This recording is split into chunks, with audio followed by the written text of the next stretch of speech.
দেশের বাইরের খবর। ভারতে লোকসভা নির্বাচনে দ্বিতীয় দফার ভোট গ্রহণ চলছে। ৮৮ আসনে এই ভোট শুরু হয় স্থানীয় সময় সকাল ৭টায়, যা চলবে বিকেল ৫টা পর্যন্ত। দর্শক, এই বিষয়ে আরও তথ্য জানাতে ভারতের পশ্চিমবঙ্গ থেকে যুক্ত হচ্ছেন সহকর্মী শুভজিৎ পুততুণ্ড। শুভজিৎ, লোকসভা নির্বাচনের সবশেষ খবর জানাবেন।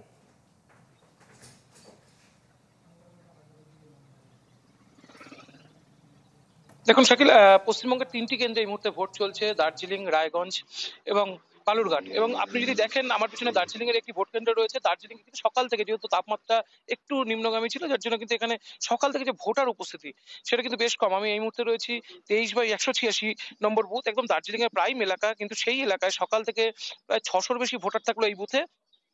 30 থেকে 35 জনের বেশি এখনো পর্যন্ত প্রথম 1.5 ঘন্টায় ভোট দিতে কিন্তু আসেনি।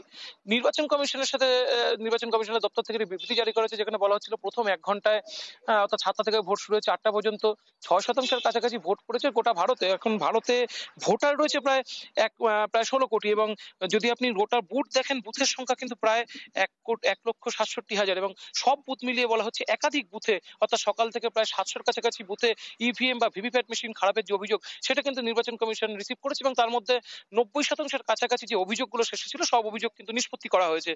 নির্বাচন কমিশন আরো বলছে যে যত বেলা গড়বে, কারণ নির্বাচন কমিশনের কাছে প্রথম দফা ভোটের মধ্যে যেহেতু কিছুটা ভোট কম পড়েছিল, দ্বিতীয় দফার ভোটে কিন্তু নির্বাচন কমিশনের কাছে চ্যালেঞ্জ হয়ে রয়েছে যে ভোটের পার্সেন্টেজ কিছুটা বাড়ানো।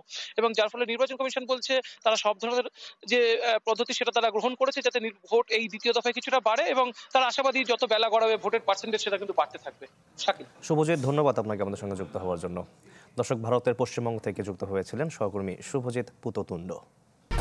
1, 2, 3 ঢাকায় জমি জিতে নিন 100% ক্যাশব্যাক সহ 20 কোটি টাকার পুরস্কার।